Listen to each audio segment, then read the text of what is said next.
கர்த்தராகிய இயேசு கிறிஸ்துவின் ஈடு இணையற்ற நாமத்தில் உங்கள் யாவருக்கும் அன்பின் வாழ்த்துதல் தெரிவித்துக் கொள்கிறோம். இன்று நாம் தியானத்துக்கு எடுத்துக்கொள்ள இருக்கிறதான வேத வசனம் 149 சங்கீதம் 8 வசனம். அவர்கள் வாயில் கர்த்தரை உயர்த்தும் துதியும். ஆமேன். நாம் தேவாதி தேவன் செய்த காரியங்களை நினைத்து துதிப்பது உயர்வான துதியா, அதாவது high praises of God or low praises of காடா, அதாவது தாழ்வான துதி என்பது, லோ ப்ரைசஸ் ஆஃப் காட் என்பது யூஸ்லெஸ் துதியா? நாம் எந்த மாதிரி துதி தேவனுக்கு செலுத்துகிறோம்?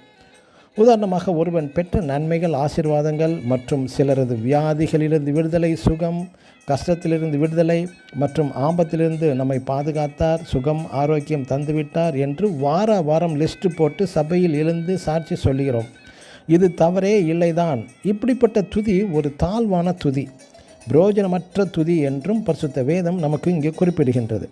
நம் தேவாதி தேவன் செய்த அதிசயங்கள், அற்புதங்களை நினைத்து நன்றி கூறுவதில் தவறே இல்லை. இருப்பினும் நாம் செய்ய வேண்டிய துதி என்பது வேறு.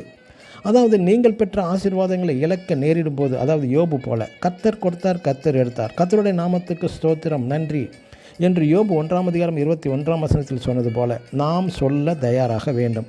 இதுவே ஒரு உயர்வான துதியாகும்.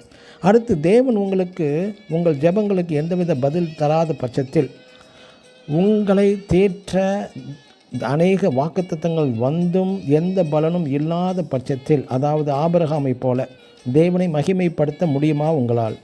சரீரம் செத்த நிலவரத்திலும் ஆபிரகாம் தேவனுக்கு நன்றி ஸ்தோத்திரம் செலுத்தினான். அது மட்டுமல்ல, பவுலும் சீலாவும் செய்யாத தவற்றிற்காக சிறைவாசகம் அனுபவிக்கும் சிறைச்சாலையில் தேவனை துதித்து மகிமைப்படுத்தினார்கள். எனக்கு பிரியமான சகோதர சகோதரிகளே, நாம் இந்த வருடத்தில் கடைசி வாரத்தில் வந்திருக்கிறோம். நாம் தேவன் செய்த நன்மைகளை, அதிசய அற்புதங்களை நினைத்து நன்றி சொல்ல வேண்டும்.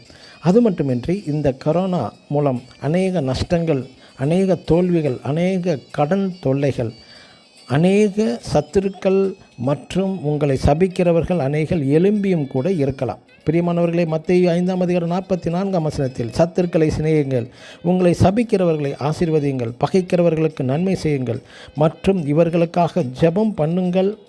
பவுலும் சீலாவும் போல, யோபு போல, ஆபிரகாமை போல ஒரு உயர்வான துதி, ஸ்தோத்திரம் எல்லா சந்தர்ப்பங்களிலும் தேவனுக்கு செலுத்துவோமாக. ஆமென். God bless you.